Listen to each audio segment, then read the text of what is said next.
Another seedlings ang ating gustong itanim sa ating maliit na garden. Sigarilyas. Ito ay nilagyan natin ng tubig for 3 days. Nag-sprout na. Ang ating gagawin dyan ay direct planting na. So, aasa tayo na magkaroon ito ng magandang outcome. Lalago at magkaroon ng magandang bunga. So, yan ang ating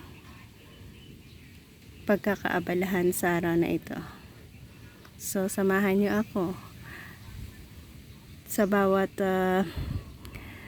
progress na kanyang gagawin. I-update ko kayo hanggang sa magkaroon ng successful fruits ang ating itinanim dito.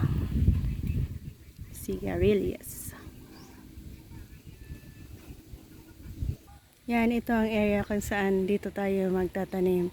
So, gumawa na tayo dito ng hukay.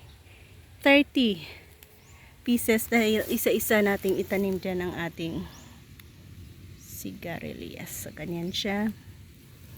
So, basa na ito Lagyan lang natin siya ng isang piraso dyan.